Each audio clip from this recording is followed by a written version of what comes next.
militar cobra un sueldo del Estado y por eso me mantuvo. ¿Pero qué pretendía Rossi? ¿Que trabaje desde los 5 años? Entonces, definitivamente me pareció algo artero. Y de nuevo, la falta de calidad humana de los candidatos me sorprendió.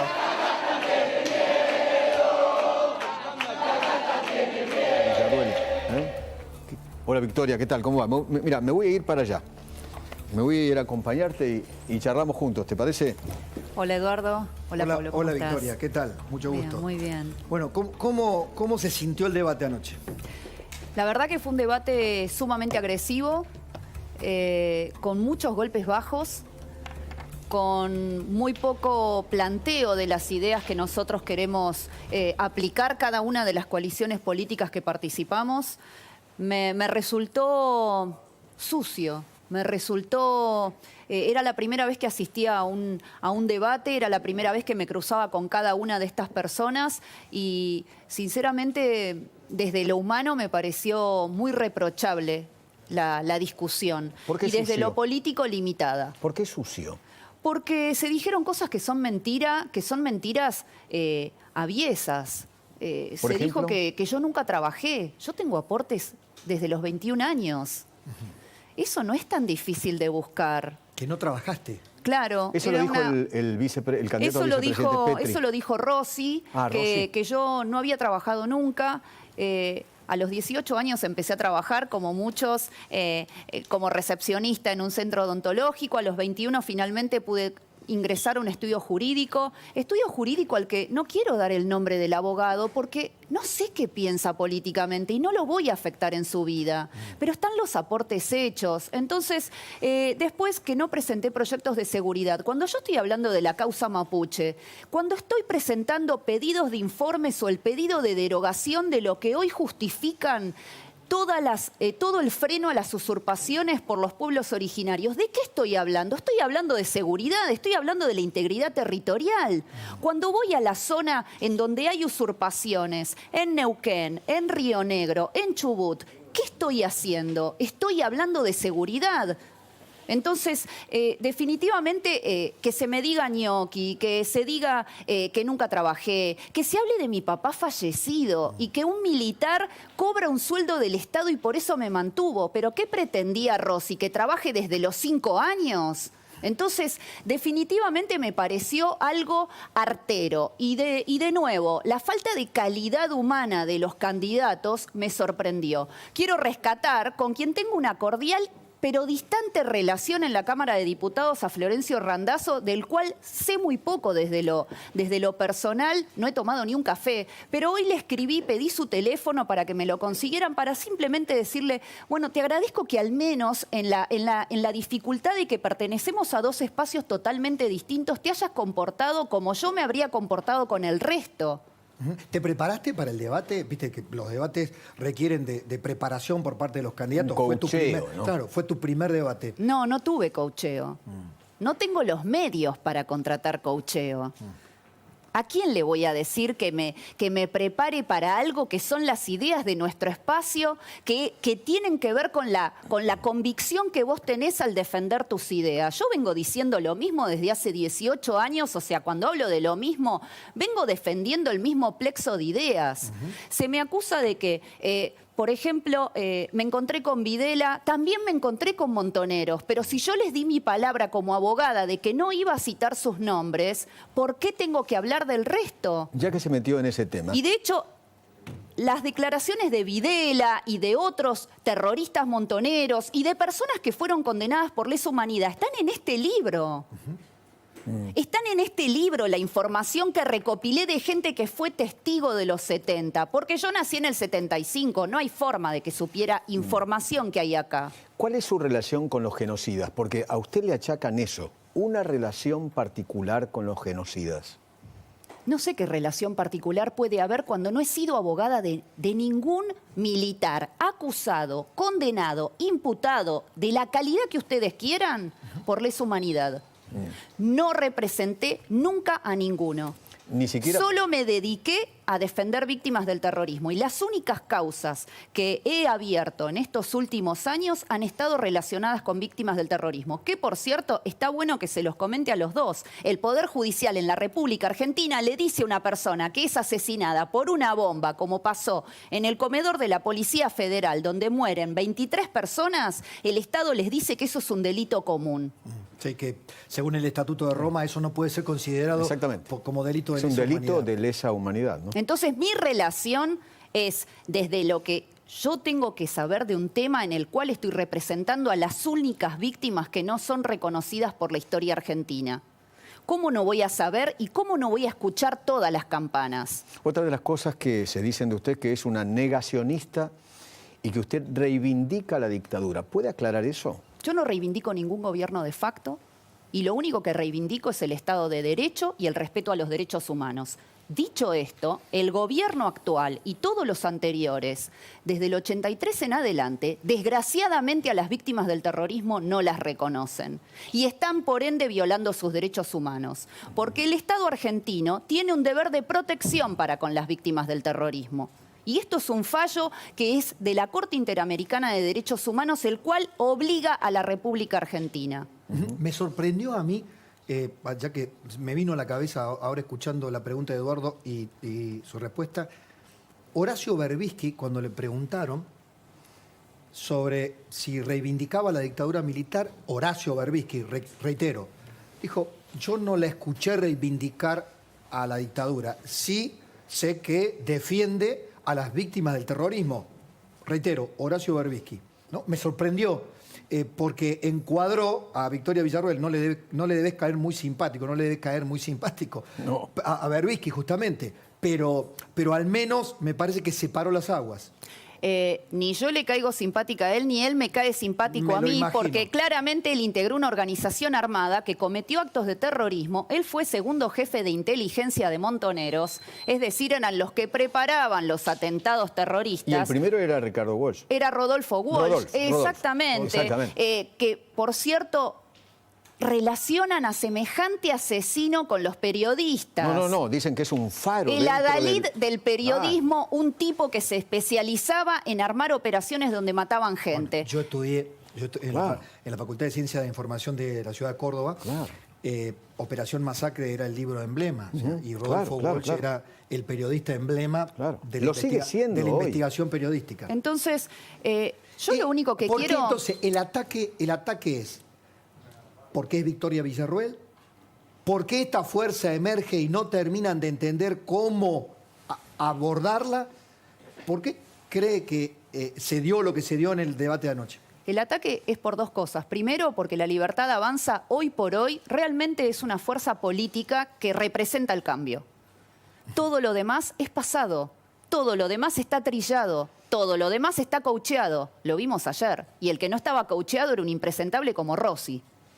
Rossi la llamó en un momento mosquita y después, muerta. La segunda razón es que obviamente no quieren que se sepa la verdad total.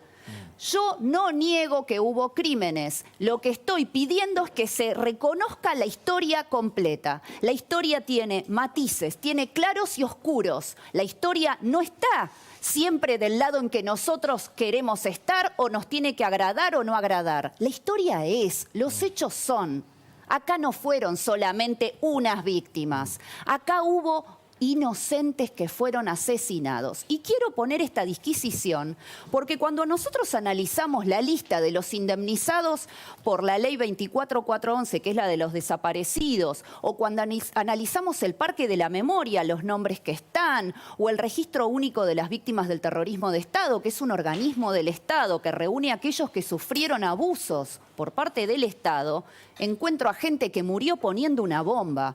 Encuentro gente que murió atacando un regimiento en democracia. Encuentro gente que mató a niños cuando integraba una organización armada. Entonces, si vamos a contarle al pueblo argentino una historia distorsionada, lógicamente hay que cerrarle la boca, hay que censurar y hay que amordazar a la mujer que está denunciando eso.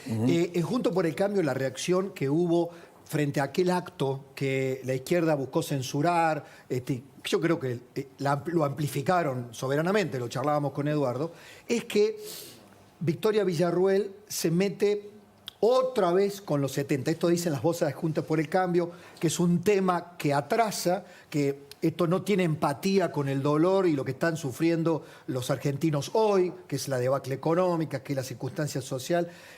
Victoria Villarruel, ¿es solo reivindicación de los 70? No. De reivindicación, perdón, de las víctimas del terrorismo, de las organizaciones armadas. Mira, ayer tuvimos sesión, antes de ayer, tuvimos sesión en el Congreso, de 14 horas la sesión. Las 2 primeras horas fue un homenaje a una madre de Plaza de Mayo, a la CONADEP, a el Museo de la ESMA. De 7 homenajes, 6 homenajes, lo tuiteé, pero bueno, ya no recuerdo puntualmente los 6, pero de 7, 6 fueron relacionados con la década del 70. ¿En serio la década del 70 es pasado en este país? Solo porque yo traigo a colación a ciudadanos que no tienen derechos humanos, esas personas inevitablemente quedan responsabilizadas de los peores crímenes y los que las defendemos también. ¿En serio es así? Porque yo soy de la idea de que hay que hermanar al pueblo argentino, por supuesto. Y lamento mucho que Juntos por el Cambio haga estas disquisiciones, porque yo en ningún momento pegué golpes bajos. Y ellos tienen miembros de organizaciones armadas. Y yo no los menciono, como no menciono las cuestiones personales. Milei sí. Milei lo menciona. Javier dice que Patricia Bullrich perteneció. Milei lo menciona y yo tengo información de ese hecho. Ella lo Pero niega. yo no lo mezclo. Porque yo defiendo víctimas del terrorismo desde hace 18 años, esté o no esté Patricia Bullrich. Y ahí está la gran diferencia. Entonces, a mí lo que simplemente me gustaría es que finalmente el pueblo argentino supere el pasado. Pero para superarlo hace falta verdad, justicia y reparación para las únicas personas que quedaron fuera de la historia oficial. Usted dijo que Eve Bonafini, Carlotto y compañía eran madres de terroristas. Sí, así es. Sus hijos integraron organizaciones armadas. Por supuesto, el dolor de una madre siempre es respetable y por supuesto puedo entender el desgarro de cada una de estas mujeres. Ahora, lo que no voy a justificar de ninguna manera es que, de alguna forma, crean que lo que hicieron sus hijos al integrar una organización armada que atacó tanto gobiernos de facto como gobiernos democráticos, porque la mayor cantidad de atentados se dio durante la vigencia de los gobiernos democráticos. Del 69 al 76. Del 69 al 79 fueron la mayoría de los atentados, pero la parte más concentrada de los mismos y la mayor cantidad de civiles afectados fue del 73 al 76, cuando había gobiernos votados por el pueblo. Entonces, entiendo el dolor de una madre. Lo que no voy a justificar de ninguna manera es que una madre me venga a decir que su hijo es una blanca paloma cuando integraba una organización armada. Victoria, ayer Rebunequian dijo que Milei es dictador, o puede llegar a ser un dictador. ¿Lo dijo? No sabía. Que la Argentina no iba a soportar otro dictador. Otro dictador. Podemos poner, Pablo, podemos poner exactamente el título, porque esa fue la frase, La Nación lo tituló ayer. Pero obviamente hablando de Milei, ¿no? Sí, Obvio. sí. Que además, decíamos ayer, ha sido empleador de Javier durante muchísimos años. 15 lo años conoce, creo, más o menos. Y él le tiene una relación con Javier muy estrecha. Planteando, acá está, mira, ahí está. Si no se modera, está hablando de Milei, ¿no? Si no se modera, no estamos para aguantar otro dictador. ¿Qué hay acá? ¿Qué hay acá? No sé si de Urnequian, si no querés hablar de Urnequian. ¿Qué hay acá? ¿Hay temor a que la fuerza de la libertad pueda incubar un nuevo autoritarismo? Mirá, yo no creo que haya autoritarismo en nuestro espacio. De hecho, nosotros tenemos divergencias con Javier Milei que son notorias, las hemos expresado los dos y en ningún momento... Por ejemplo, el tema de la venta de órganos en su momento lo planteó filosóficamente, en una charla que era tipo filosófico. Para mí el cuerpo no es una mercancía, yo se lo expresé. Bien. Nosotros tenemos nuestro disenso. Bien. No hay ningún problema en plantearlo. ¿Es permeable a cambiar de punto de vista Mirá, ante un punto de vista diferente? Sí, es permeable. De hecho, con el tema de la dolarización, él tenía una idea muy fija respecto de lo que planteaba como el camino a la dolarización, y cuando trata a Emilio Campo y conoce la vía que tiene Emilio Campo para dolarizar, Javier la aceptó y analizó que era mejor que la suya. Ergo, ese es el camino. O sea que no tiene que ver, y estoy mencionándote algo que es estrictamente económico y que es el área en la cual es mi él campo. se maneja. Claro, exacto. es mi campo. Entonces, por lo cual, no lo veo factible eso. Lo que sí te puedo decir, algo es claro. Es un espacio donde las mujeres tenemos un montón de relevancia, donde la única fórmula presidencial, donde el vicepresidente es mencionado constantemente, salen todos los spots publicitarios. En ningún momento quiere que hable menos que él. Al contrario, quiere que hable, que opine, que tenga relevancia pública. Es la fórmula de Javier Milei. De hecho, hasta ahora nunca vi que un presidente le delegara, no sé vos, Eduardo, Sí. a la vicepresidenta o a un vicepresidente le delegara, no sé, 3 ministerios o 3 áreas, porque ahora no sé cómo va a estar conformado. Fundamentales. 3 áreas fundamentales como seguridad, justicia y defensa Defensa e e inteligencia. 4. Mira, Javier Milei es bastante comprensible. En realidad es comprensivo con todas las mujeres que integramos el espacio, con los varones cuando recepta opiniones distintas en áreas tan sensibles como son las que maneja él y como en las que conoce él y las ha defendido a capa y espada en todos los programas de televisión, en el Congreso, etcétera. Es una persona con la cual yo puedo tener disensos, pero los puede tener cualquiera que quiera integrar el espacio. Ahora, desconozco qué opinará Urnequian, yo no lo conozco más de haberlo visto una vez o alguna vez en alguna conferencia y nada más, no he conversado con él. Lo que sí puedo decirte que creo que está francamente equivocado. Es una persona totalmente racional. Suenan algunas alarmas, por ejemplo, no me ha tocado a mí, de un Javier Milei cuando, por ejemplo, para venir a un programa de televisión, reitero, no me ha pasado a mí, pero Diego Scheikman, un colega de TN, que lo dijo públicamente, le condicionó su visita al programa de acuerdo a los invitados que tenía y pidió que bajaran invitados. ¿Eso está bien? No, pero no es cierto eso tampoco. ¿No? Mirá, yo creo que primero todos tenemos derecho a saber con quiénes nos vamos a cruzar en la mesa cuando vamos a un programa o con quién vamos a estar. Eso lo preguntan. me parece Hay que gente es que lo totalmente- pregunta y gente que no. Bueno, a mí me parece que es totalmente válido. De hecho, yo lo he hecho muchas veces porque me cruzaban con personas que integraron organizaciones armadas. Claro, y tenés derecho a decir eso, no lo voy a hacer. Pero imagínate, he estado en programas donde estaban Perdía, Kremer, o sea, los tipos que eran los más importantes de Montoneros y el ERP. Creo que uno tiene que saber ese tipo de cuestiones. Y lo mismo me ha pasado en infinidad de programas en los que he ido por el tema de la década del 70 o incluso dentro de la discusión ya más política. Uno quiere saber quiénes van a estar. Lo veo válido y no veo ni que eso sea una mala práctica ni que sea algún tipo de acto de censura, como la verdad que la palabra censura es una palabra lo suficientemente grave, dura e importante como para que Petri se llene la boca con esa palabra. Así que la verdad que lo desmiento totalmente. Creo que Javier, como los periodistas, tienen derecho a elegir con quiénes quieren estar y a quiénes quieren invitar. Y las reglas del juego, son las reglas de la libertad de expresión y lo aplaudo. Volviendo al debate, ayer Rossi la trató de mosquita muerta. No te hagas la mosquita muerta. ¿Qué sintió en ese momento? ¿Por qué se ríe? Porque si hay algo que no soy es mosquita muerta.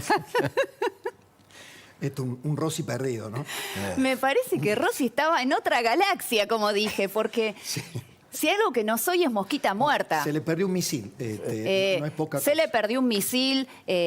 La verdad que el deterioro de las Fuerzas Armadas en las dos gestiones en las que estuvo Rossi y en la actual de Tayana y con Garré realmente ha sido algo vergonzoso y lo estamos viendo en las consecuencias incluso del día de hoy en San Martín de los Tremendo, Andes. lo de hoy fue una Terrible. tragedia, ¿no? Eh, Me acuerdo de una época que se caían los aviones de la Fuerza Aérea. Sí. ¿Recuerdan ustedes? Mira, ayer lo dije en el debate. Hay unidades militares que en pleno invierno no tienen calefacción en la Patagonia o en zona de frontera. Hoy en unidades militares ni los soldados, ni los suboficiales, ni los oficiales reciben desayuno, almuerzo, merienda o cena. Ninguna de las comidas. Lo único que se está haciendo es darles a las guardias. Y a los soldados se los licencia de 8:30 a 13:30 para que almuercen en su casa o se lleven el tupper. En esa situación estamos en defensa en la República Argentina. Y las fuerzas federales tampoco están mucho mejor. También la están pasando muy mal. La están pasando muy mal porque se los responsabiliza de todo. El Estado en ningún momento les da respaldo ante el combate contra el delito, contra el narcotráfico. Si van a los gendarmes y los mandan a otro lugar que no sea las fronteras, por ejemplo, al conurbano o a Rosario, no tienen dónde dormir. Recién ahora dispusieron en Rosario unos hoteles porque terminan durmiendo en el piso. Bueno, pero ahí hay algo que determinados sectores de las fuerzas le reconocen a Patricia Bullrich, que es que en su momento de ministra de Seguridad, no solamente que los respaldó, los reconoció, a nivel económico no estoy en condiciones de la evaluación que estás haciendo en profundidad, pero reconoces que de la oferta electoral, quien ha tenido una mirada un poquito más específica y contemplativa con las fuerzas de seguridad y las Fuerzas Armadas ha sido Bullrich. Mira, para el maltrato que sufrieron las fuerzas, lógicamente lo de Bullrich parece cuasi heroico, pero yo también no puedo dejar de recordar cuando hubo policías que fueron enviados sin nada a resistir 14 toneladas de piedras. Entonces la ley hay que hacerla respetar, la ley hay que aplicarla, no hay que tener más demagogia. El que comete un delito tiene que responder. Si ustedes son gobierno, ya que habla de esas 14 toneladas de piedra y una gran manifestación, ¿no? ¿Qué van a hacer con los piquetes si ustedes son gobierno? ¿Qué van a hacer? El tema de los piquetes, primero, la legislación está vigente. El problema es que no se la hace respetar. Por supuesto, vos usás primero medidas disuasorias. Vos das la voz y pedís el desalojo utilizando lo que es la negociación. Luego ya utilizás factores que son disuasorios, que no son letales. El tema es acá, por ejemplo, si por ejemplo hidrantes. se lleva menores de edad a una marcha, hay que imputar a los responsables de estos niños. A los padres. A los padres. Menores mamás, de 14 papás. años no pueden estar en una marcha en la cual son llevados como rehenes para sitiar una avenida, un acceso a la ciudad, una ruta nacional. Una marcha no es el lugar para un niño. Y si no empezamos a entender esto, estamos realmente fracasando como sociedad. Yo vi retazos del debate, tenía en ese momento. ¿Es cierto que Del Caño te preguntó si ibas a reprimir? Me preguntó si iba a reprimir a los que defienden la educación sexual integral. Y como le dije en ese momento, no entiendo la correlación entre educación sexual integral y represión. No entiendo qué hacen la misma frase, esa disquisición. Porque además lo de Lesi es en el colegio. No sé, piensan y en el los colegio no entra la policía. No sé, habría que sé. preguntarle en qué mente alunada dos cuestiones que no tienen relación quedaron encadenadas. Lo que nosotros vamos a hacer es garantizar el orden. Yo entiendo que en Argentina, desde hace 4 décadas, al que porta un uniforme lo han demonizado y lo han hecho chivo expiatorio de todas las situaciones habidas y por haber. Sí. El uniformado, sea de una fuerza federal, de una fuerza policial o incluso las Fuerzas Armadas, tienen funciones muy específicas. No hacen lo que quieren. Entonces, cuando nosotros hablamos de que hay que garantizar el orden y si es necesario reprimir el delito, no se está hablando de violar los derechos humanos, se está hablando de que tenemos reglas en la democracia y que las tenemos que respetar todos. Si ustedes son gobierno, ¿cómo van a hacer? Pero el cómo, porque acá lo importante es el cómo. ¿Cómo van a hacer para asegurarle a la gente más seguridad? ¿Qué es lo que pide a gritos? Mira, no tiene que ver con poner más policías en las calles. Lo que tiene que ver es que primero vos le tenés que dar un respaldo como Estado. Hoy por hoy no judicial. Hay un respaldo político, porque también una política de seguridad va encadenada con una política de justicia, bueno, ¿no? Eso, o sea, lo entendemos porque aparte somos letrados. Obviamente van encadenadas. Pero acá el abolicionismo es la regla para todo. O sea, lo vimos con cada uno de los últimos casos donde un tipo delinque, comete un atentado, comete un asesinato, heridas, lesiones, secuestro, lo que sea, y acá con cualquier artilugio sale de la cárcel o se le garantiza que pase incluso la prisión domiciliaria. Entonces, simplemente, primero es aplicar la ley, segundo, respaldar a las fuerzas de seguridad, tercero, adiestramiento, equipamiento. No puede ser que un policía esté con el chaleco vencido, que si le roban el arma se la tenga que comprar él, que si va a la ropería le dan 3 talles más grande el uniforme. Las balas se las tienen que pagar Que ellos. si en una acción legítima, de legítima defensa, repele un delito, el Estado, ante el daño que puede haber sufrido el delincuente, en una acción de nuevo legítima, el Estado lo deje solo y pretenda que esa persona se defienda como puede de lo que le estamos pidiendo que haga. Con lo cual vas a pelear en el presupuesto para mejorar. Obviamente, todo esto se hace, además con decisión política y el organigrama, con dinero, con presupuesto, con fondos. Es que yo no sé de qué manera pretenden que hagamos la seguridad cuando vos no le das ni el adiestramiento, o sea, no das la instrucción de vida, no les das los pertrechos. Viste que hay un diputado un poco alunado, le decían, viste, que quiere declararle la guerra en Paraguay, le quiere declarar la guerra en apellido Argentina. Rubín. Sí, de apellido Rubín. Ahora, cuando vas a los números, lo que determina Paraguay como presupuesto para sus Fuerzas Armadas... Es cero. Cero. Digamos, ¿en qué condiciones de defensa hoy está la Argentina? Argentina está... No estoy planteando una hipótesis de guerra, no, pero bueno, simplemente no. la anécdota lo ha traído al debate público. Es que vos sabés que, primero, las Fuerzas Armadas tienen, por la ley de defensa nacional, tienen funciones súper específicas y solo pueden actuar ante un conflicto armado internacional. Sí. O sea, no pueden ingresar al territorio.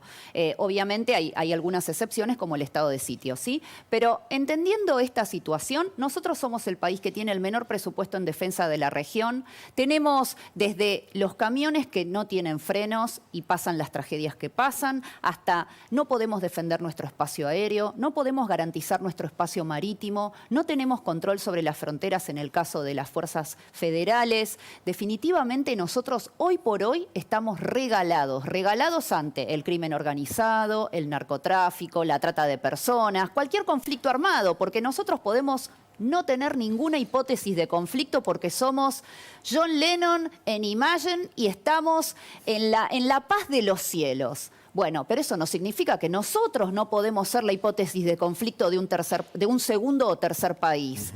No, Nosotros tenemos conflictos. Y ante un tercer atentado, ¿no? Tenemos una base china en la República Argentina.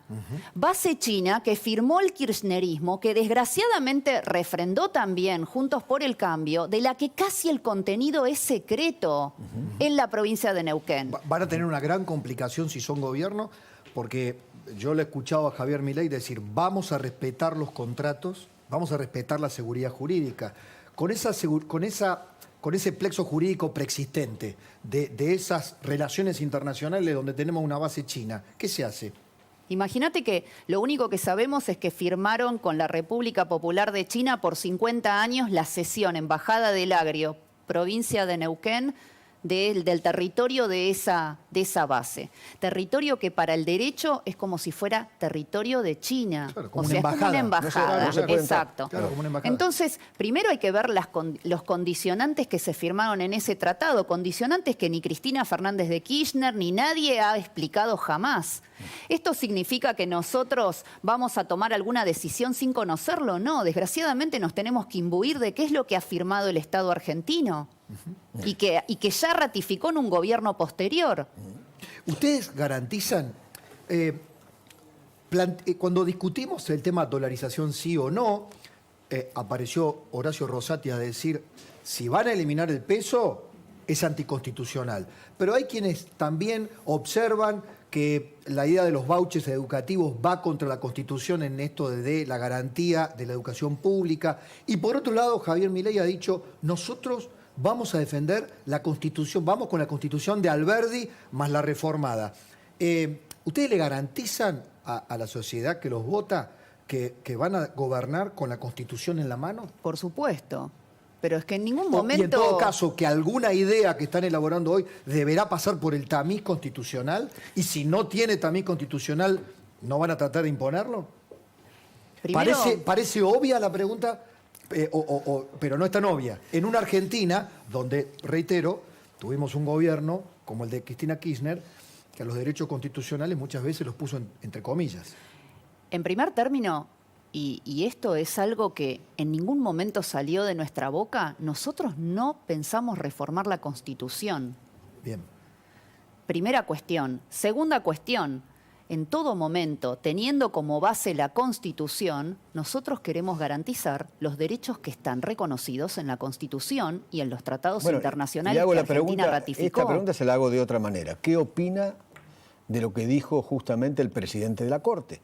Que esa idea, cambiar la moneda, es inconstitucional. Bueno, el tema es que él está opinando como abogado, él no está opinando como la Corte Suprema de Justicia de la como Nación. un miembro de la Corte. De hecho, claro, pero no está hablando por sus fallos. La Corte habla por sus fallos. No se está con refiriendo lo cual, a la causa, dice usted. Exacto, y ¿No él estaría él está adelantando opinión? preopinando. Él está preopinando. preopinando. Dicho esto, y todos los que somos abogados lo sabemos, él está defendiendo su mitad de la biblioteca. Bueno, nosotros tenemos la otra mitad. No es algo, el derecho no es una ciencia exacta. No, obviamente. Sin torcer las leyes, hay interpretaciones. En este caso puntual respecto de la moneda, lo hay. ¿Usted ayer cuando hablaba con Rossi lo chicaneó con esto del silencio de Cristina? Sí, ¿dónde está Cristina? Habla el sábado. Sí, me lo dijo, pero ¿y dónde está Cristina mientras el país se incendia? La invitó, ¿no? Venga el sábado conmigo y vamos a escucharla, algo así, ¿no? No, pero prefiero evitarme el disgusto. Ah. Igualmente, creo que dónde estuvo todos estos meses mientras el país se incendia, mientras estuvo socavando al presidente que ella eligió, mientras se ventilan los actos de corrupción de su gobierno, mientras el ministro de Economía se candidatea como presidente del desastre del cual ella forma parte. Me parece que porque esté calladita la boca, eso no significa que no sea corresponsable de la situación crítica en la que vive nuestro Claro, país. y en otro párrafo creo que fue así, dígame si no, cuando la atacan por su relación con Videla, usted le contesta, ustedes tuvieron a Milani. Sí. Sí, yo le pregunté por Milani, ¿no? En realidad yo no me lo planteé como un ataque. Yo simplemente le pregunté, bueno, ustedes están todo el día con las madres de Plaza de Mayo, con los derechos humanos y demás, y eligen a un tipo como Milani como jefe del ejército, que no era, por supuesto, el único que estaba en condiciones de serlo. Hay otra de Y las ellos cosas- lo defendieron. Hay un doble discurso. Pero es que en todo el kirchnerismo hay un doble discurso. De hecho, no sé cómo hacen para dormir parados, porque realmente eso es lo que hacen constantemente. O sea, ellos dicen una cosa y hacen exactamente otra. Otra de las cosas que le achacan es que usted le llevaba la agenda a Videla. Pero, ¿de dónde sacaron ese No tipo de sé. cosas? No sé qué responder ante este tipo de acusaciones. La verdad no es que una no. acusación mía, ¿no? No, Porque después dicen, por no, favor, porque Eduardo, lo Feynman que- la acusó de... Es que, Le traslado la no sé qué pregunta. pensaron, que yo tenía una relación de tanta cercanía con una persona a la que debo haber visto 2 o 3 veces con toda la furia. O sea, es como si dijéramos que Seferino Reato, por hacer su libro en el cual él lo entrevistó en la cárcel, digamos, y tiene fotos de esa situación y demás, terminó siendo gran amigo de Videla, pero esto es una ridiculez total. O sea, yo entiendo que hay gente que quiere que no se sepa una parte de la historia, pero yo no estoy justificando a nadie por exponer que acá hay personas que no tienen derechos humanos. Lamento que esto le moleste a la gente que necesita que la historia no sea conocida para que su impunidad esté garantizada por siempre en este país. Impunidad que estamos padeciendo hasta el día de hoy, que estamos pagando indemnizaciones que son de millones de dólares, que estamos poniendo en cargos públicos a personas que hablan concretamente de sostener el terrorismo, como lo han hecho muchos de los hijos de aquellos miembros de organizaciones armadas, de los cuales tenemos un montón en cargos importantísimos del Estado. Por supuesto, un hijo nunca es culpable ni de las acciones de sus padres, ni de los dichos de sus padres, ni de nada, pero desde el momento en que vos justificás y te convertís de alguna manera en cómplice de eso. Gracias por venir, ¿eh? La Gracias. verdad, muy agradecido. Una última, Sí. así, casi un chascarrillo final.